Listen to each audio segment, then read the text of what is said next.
богд ууланд ирчээд юу өчигдөр жоохон орой цас хилмалж ирсэн. Тэгэхээр нэг шин цастай маягтай. Гэтэ бас явсан хүмүүс ууланд явсан мөр байна шүү. Уржигдэр ч гэсэн бас нэг хилмалсан шүү дээ. Тэгээд энэ яг богд ууланд ирээд ингэ явж байгааг голгой сэрэг байгаа дээр бас сүүлийн үед би нөө Японы тухай бодоод байна л да. Япон Монголын тухай ч гэдэг юм уу. За Японд байгаа одоо монголчуудын тоо 20,000 хүрсэн. Австралид байгаа монголчуудын тоо 20,000. За энэс олон монголчууд байгаа газар гэх юм бол Америк 50,000 байгаа. Европ 50,000. Солонгос бас 50,000 гэж ярьдаг баг шүү. 150,000. За Японд байгаа монголчуудын талаар би бас сонсч байлаа. Би өөрөө Японд бас 10 жил нэгэн дэх үед амьдарч исэн хүн, сурч исэн. Тэгээ сүүлийн үед ч гэсэн тэгээ Японтой холбоотой ажил байнга хийж байгаа учраас Япон бол биднэрт байнга сонирхч яадаг нэг орн юм аа. Тэгээд энэ одоо 20,000 хүрчээд байна гэж хэлсэн. За 20,000 нь хэдийнээс юм болчихвоо гэхээр за 2015-аас 25 оны хооронд юм да. Сүүлийн 10 жилд л 10,000-аар нэмэгдчихлээ. За энийг бүтцийг нь харах юм бол тоогийн шууд хараагүй учраас шууд нарийн тоо хэлэхэд хэцүү байна. Тэгтээ баримжаагаар хэлчихье. 5,000 сурагчид 5,000 гэрээд ажилчин ч гэх юм уу. Тийм биеийн хүчний ажил маягийн 5,000 залуучууд байгаа гэж бодож байна. За 5,000 мэрэгжлийн ажилчид, мэрэгжилтэй, дэд мэрэгжилтэй ч гэдэг юм уу. Яг мэрэгжлэрээ ажиллаж байгаа. Ихэнх нь Японд сураад Японд дэд сургууль ч гэх юм уу. Ямар нэгэн юуны манайхаар яадаг политехник коллеж ч юм уу. Ямар нэгэн сургууль төгссөн хүн шууд ажилд авч байгаа. Угаасаа ажлын байр ажил гүйцэтгэж байгаа газар шүү дээ. За тэгээд 5,000 хүүхд чуухад тэгэл гэр орныхан ийм нэг дөрвөн бүлэг байна гэж бодож байна. За би дахиад давтаж хэлэхэд оюутнууд 5,000 биеийн хүчний ажил, тийм ажил хийж байгаа улсууд 5,000, яг мэрэгчлэрээ ажиллаж байгаа 5,000. Тэгээд гэр бүлийнхэн хүүхд чуухад нэг 5,000 байгаа болоо гэж бодож байна. Тэгээд би сайхан Япон яваад ирсэн. Тэгээд нөгөө хүмүүстэй уулзж байгаа ч гэсэн Японд байгаа монголчууд бас юу энэ боловсролтой монголчууд шүү гэж хэлж байна. Тэгээд яагаад гэж юм гэхээр нөгөө манайхан чинь сурхаа Япон руу яваад байна штэ. Сурж боломжийн газар гэж монголчууд бодоод байна. Яагаад гэх юм бол Японы сургалтын зардал за жилдээ нэг сургалтын төлбөр штэ дээд сургууль нэг $10,000. За тэр Америк энтертэй харьцуулах юм бол 2 дахин хямд гэсэн үг штэ. Тэгэхээр нэг их мөнгөтэй биш ч гэсэн яг хүүхдээ сургая гэсэн хүн бол зоригдоод одоо манайхан Монголын нэг дундаж амьдралтай хүмүүс ч гэсэн тэгээ зоригдоод хүүхдээ явуулах боломжтой. За эхний жилийн төлөөрөө төлж хоорондоо нөгөө хүүхд ч юм бас ажил мэжлээ хийгээл. Тэгээ бас ингээд ямар ч аргаа болоод явчихна. Хоёр дахь юм нь болохоор төгсмөгцөө 100% ажлын байртай. Тэрнийг бас манайхан харж байна гэсэн үг. За сүүлийн үед бас Японы эдийн засаг тийм сайнгүй байгаа гэд энийхэн шинтер унаад бас эдийн засгийн асуудал байна. Тэгтээ яг тийм сургуулиа төгсчих юм бол найдвартай ажлын байр байна. За дэлхийн одоо Азида хамгийн хөгжилтэй орны нэг учраас яг тэр шинэ технологи, хөгжил, эдийн засгийн тэр чадал тэгээд дэлхийн хамгийн аюулгүй орнуудын нэг штэй хөгжсөн орнууд дундаа. Тэгэхээр аюулгүй байдал, байгаль, цаг уур тэгээд бүх юм ер нь нэг хүмүүсээ татах тийм янз бүрийн олон шалтгаан байна л да. Тэгээд сая би бас хэлсэн тэр Япон гадаадаас ирсэн одоо гадаад ажил гадаадынхны судалгаа, Японд байгаа гадаадынхны судалгаа ихтэй зэрэг тэрэн дотроо бас харахад монголчууд хамгийн тэр оюутны тоогоор хамгийн их гэж. Энэ хувь процентоор тэгэхээр монголчууд бол Японы тэр нэг сурж болох газар гэж тоочглчод байна шүү дээ. Бас нэг тодорхой хэмжээний хүмүүс. За энэ дээр бас нэг нөлөөлж байгаа юм нь болохоор одоо манайх чинь 90 оноос хойш эдийн засгийн хямралтай тэр 90-2005 он 15 жил те хамгийн хэцүү байсан тэр жилүүд чи Японд хамгийн гол манай орныг дэмжижсэн хандуулагч гэх юм уу энэ манай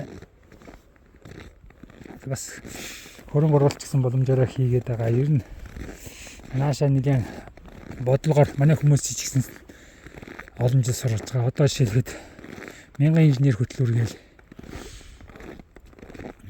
маш олон инженерүүд манай дээд сургуультай хамтарч бэлдэж штэ. За тэгээд манайхан ч өөрөө хоёр талаасаа ийм бас тохироо бүрдчихэд байна л да. Дээрэс нь жишээлбэл Улаанбаатар Солонгос сургууль гэж бид уулаагүй байдаг ч яж магадгүй. Дунд сургуулийн ярьж штэ. Харин Японы сургууль бол баг дунд сургууль баг 10 байгаа байх шүү. Хамгийн сайнаас нь нэрлэх юм бол Шинэ Монгол гэх Шинэ Монголч хоёр салбартай болчихлоо. Тэгээ сая бас харж ирсэн чи Япон цэцэрлэг хүртэл харагдчихл байна. Чинээр нэгдсэн. Тэгэхээр яг Японы сургалт сайн Япон стил гэсэн нэг юм байна. За залуучууд бол мэдээж нөгөө Азийн соёл гэж Солонгосын соёл, Солонгос хоол, Солонгос кино гэж орж байгаа шиг Японы бас аниме гэдэг залуучуудын үздэг. Тийм хөөхөлтэй кино, ном, хум. Энэ дэлхийн ертөнцид одоо нэг бидний хэлдэг хавтгай болчиход байна гэдэг ааш. Залуучууд чинь тэр бүх мэдээллийг харж байна. Тэгэхээр тэр Япон одоо найз нөхдөнд ч явцсан байд юм уу? Тэгээ телевизээр ч хард юм уу? Японы мэдээллийг нэлээд сайн авч байгаа учраас Япон руу бас явж гэнэ гэж бодож байна. Тэгээ сая хэлсэн нөгөө дунд сургуулиуд бараг 10 байна гэдэг чинь Тэгэхэн үед дарханд хүртэл Япон сургууль байсан шүү дээ. Ийшээ Япон сургууль гэдэг юм уу? Япон сургууль гэхэлэр нөгөө японочууд хийгээд байна гэж бас бодохгүй байх. Нөгөө бодож болохгүй байх. Нөгөө яг Японы хөрөнгө оруулалттай ч гэдэг юм уу дэмжлэгтэй сургуулиуд мэдээж байгаа. Ихэнх нь Японд сурж орж исэн ч гэдэг юм уу. Тиймэрхүү хүмүүс Япон хэл мэл заагаад яг Япон маягаар сургууль хийж тийм сургууль явуулж байгаа шүү дээ. Энэ төгсөж байгаа хүмүүс чинь бүгд л энэ дунд сургууль төгсөж байгаа хүмүүс нь Япон руугаа явна гэсэн бодолтой ч гэдэм үү. Япон сонирхон, Япон хэл мэлээ одооноос үзэж байгаа хүмүүс шүү дээ. Тэгэхээр энэ хүмүүсийн дор хаяж нэг 70-80% нь Япон руугаа явж байгаа. Тэгээ одоо ч гэсэн эдгээр чинь сурж байгаа гэсэн юм чинь. Энэ урсгал бол нэг хэсэг хэдэн жилдээ тасрахгүй юм болоо да. Сая би нөгөө Япон хэлний хүрээсрэн багштай ярьж идлээс гадаадад Япон юу үзэж байгаа Япон хэлийг олон оронд үзэж байгаа шүү дээ. Тэгтээ тэр хүн амынхын доторх Япон хэл үзэж байгаа хүмүүсийн төвшнгөөр бас Монгол 1-8 л гэж байна. Тэгэхээр Монголдоо ч сураад Япондоо ч очоод мэдээж хэл амаа эндээ сайн сураад Японоо сайн ойлгоод Японд очих юм бол тэндээ очиод амжилттай байна. Тэгээд тэр саяны миний хэлээд байгаа 20,000-аас 5,000 нь өөрсдөө зөвхөн Япон хэл тэндээ сураад Япон хэл үзэх биш мэрэгчлэрээ ажиллаж байгаа 5,000 хүн байна гэж байна шүү дээ. Тэгэхээр өөр мэрэгчлэрээ ажиллаж байгаа юм олон хүн байдаг орн их байхгүй болов гадаадд. Америк л гэдэг нь Европ л гэдэг нь Австралич гэж юм. Мэрэгчлэрээ ажиллаж байгаа нь хэр олон болов. Тэгэхээр манайхан Япон гэд урт хугацаанд сонирхоод багасаа хүүхдээ бэлдээд хэл ам ерөнхий боловсролын сайн болгоод аваачих юм бол тэр хүүхд насаараа гэдэг юм ямар хэдэн жил тэндээ ажиллаа хийгээд орон зай байна гэж бас бодож байна. Яагаад гэнт Японы сурталчилаад оноо үүж байгаа бас хүмүүс тэгж ойлгож болох юм. Тэгэхээр яг Японы сурталчилгаатай ч бас биш л дээ. Жишээлбэл саяны доор бараг 200,000 хүн 100-200,000 хүн гадаад ажиллаж байна гэж ярьж байгаа юм чи 150-200,000 хаа хамаагүй газар очиод бас хаа хамаагүй ажил хийгээд те баймааргүй байна. Энэ чинь Монголч ямар цөөхөн хүн амтай газар ирлээ. Тэгээ байгаа хамаг гол шилдэг залуучуудаа гадаад явуулна. Тэд нэр хэрвээ явдаг дээр тулах юм бол энэ ч бас очиод сайн ажил хийгээд тэндээ орлого ашигтай бас нийгэмдээ ч гэсэн нэг байр суурьтай баймаар байна шүү дээ. Тэгээд дээрэс нь Японд байгаа миний нэг хэлээд байгаа тэр 20,000 хүн яг мэлдэр ажиллаж байгаа 5,000 хүн энэ чинь буцаад одоо тодорхой тоонд хүрээд доктортой болох юм бол Япон Монголын бизнесийн тэр шинэ технологи одоо хөрөнгө оруулалт бүх юм чинь эднэрээр дамжиж ирнэ шүү дээ. Тэгэхээр нөө Японы дагаж яг одоо хүртэл Японы хөрөнгө оруулалт муу байна. Японоос цоцол дэмжлэг авдвал боловч яг тийм Японтай хамтарч бизнес хийж чадахгүй байна гэдэг манайхны бас нэг гол санаа зовж байгаа юм байна. Гэхдээ яг тэр саяны хэлдэг тэр 20,000 хүн маань тэндээ суурьшаа зүгээр нэг суурьших биш. Яг мэдээж ирж очиод солигдоо сургууль соёлдоо яваад заримуд нь тэндээ мэргэжлэрээ ажиллаад ингээд яах юм бол цаашдаа тэр хөрөнгө оруулалт бизнес нэлийн Япон Монголын хооронд нэмэгдэл байх гэж бодож байна. Энэ хүмүүс ч гүр болно шүү дээ. Дээрээс нь бас энэ Азийн орнууд зүүн Азийн орнууд гэх юм уу. Хятад ч гэсэн Япон ер нь хөгжихдээ Японы хөрөнгө оруулалт, Японы техник технологи бүгд авч хөгжсөн орнууд шүү дээ. За Азийн орнуудаас хамгийн Японтой ойрхон гэх юм бол одоо Тайван байна. Яг цэвэр Японы загвараар хөгжсөн.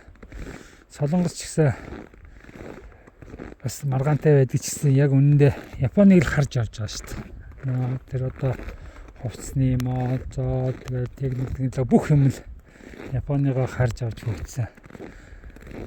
Мэдээж барууныгаа ч харлаагүй яах вэ. Гэхдээ Японд энэ хоорондох одоо бие биенээ ингээд дэмжсэн одоо нэг зүүн Өмнөд Азийн кластер гэх юм уу одоо бие биенээ дэмжсэн тийм эдийн засаг болчиход байна шүү дээ. Хондоо Хятад нь одоо энэ аялал жуулчлал Японд хамгийн хүч тавьж байгаа.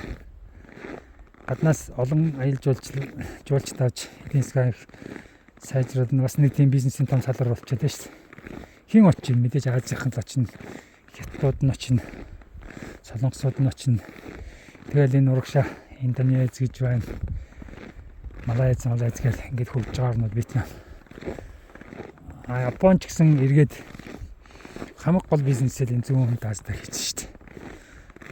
Одоо бол Вьетнам руу маш их хөрөнгө оруулж одоо Япон технологи Вьетнам ажиллах хүч гэдэг юм уу. Ийм маягаар энэ дотроо хөгжиж. Жишээлбэл Европ ч юм бол Европ дотроо Европын холбоо гэдэг анх тэр жинхэнэ барууны орнууд байснаас сүүлдээ зүүн Европоо ч гэсэн ингээд оруулаад тэндээ нэг багц болчиход байна шүү дээ. За Америк бол яг Америкийн тусдаа бараг дэлхийн шахуу тэндээ том газар нутагтай хүн ам ихтэй. Тэгээ хажуугаар нь тэр Мексик, Канада манадаа оруулаад ерөнхийдөө тийм эдийн засгийн бүс болчиход байна шүү дээ.